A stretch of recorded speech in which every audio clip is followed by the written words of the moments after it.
साथियों, अगला सवाल ये उठता है कि प्रोबेशन पीरियड, जैसे कि आपकी इस वाले क्लॉज में दिया गया है कि आपका जो जॉब शुरू होगी तो आप पहले 2 साल प्रोबेशन पर रहेंगे।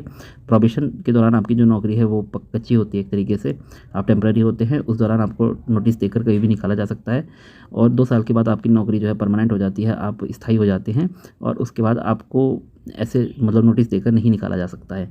तो प्रोबेशन के पीरियड के दौरान आपकी सर्विसेज को एग्जामिन करते हुए आपको परमानेंट किया जाता है। मैं आपको 100% कह देता हूँ, अगर आपने कोई ब्लंडर नहीं किया है नौकरी के दौरान, कोई बहुत बड़ी गलती नहीं की है, मतलब ब्लंडर समझ रहे हैं आप, तो उस केस में ही आपकी जो टर्मिनेशन हो सकता है। अदरवाइज़ आपका प्रोबेशन 2 साल में कंप्लीट हो जाएगा, कोई दिक्कत नहीं आएगी। मतलब 0.001% केस होगा जिसमें टर्मिनेशन होगा, या अगर आप बहुत कोई गलती हो भी जाती है आपसे, या इस दौरान अगर आप छुट्टी ले लेते हैं, सपोज़ 6 महीने वगैरह की आपको कोई प्रॉब्लम हो जाती है, तो आपका प्रोबेशन क्या कर सकते हैं, 6 महीने इंक्रीज़ कर सकते हैं, साल भर इंक्रीज़ कर सकते हैं।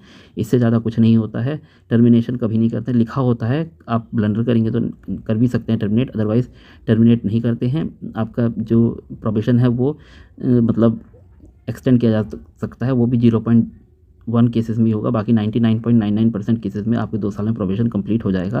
तो आपको बिल्कुल भी घबराना नहीं है। आप आसान चीज़ों को आपको कॉम्प्लिकेट नहीं करना है ज़्यादा सोच के। इसके साथ ही ये बोला गया है कि आपको प्रोबेशन के दौरान जो you are also required to pass the regional language in case you have not studied the regional language till class 10th. Competency required of the state as per your posting during the probation. तो जिस state में आपकी नियुक्ति होगी तो वहाँ पे आपकी वहाँ की रीजनल लैंग्वेज आपको उसका कॉम्पिटेंसी जो एग्ज़ाम होगा तो उसको आपको पास करना होगा। अगर आपने क्लास 10th तक नहीं किया है तो साथियों देखिए, अधिकतर नॉर्थ इंडियन कैंडिडेट अपने यहाँ पे अकोमोडेट हो जाएंगे नॉर्थ हिंदी बेल्ट में। अगर नहीं होते हैं तो साउथ इंडिया में भी जाना पड़ता है, तो कोई दिक्कत नहीं है। ऐसे आप अकेले कैंडिडेट नहीं होंगे, और भी कैंडिडेट होंगे।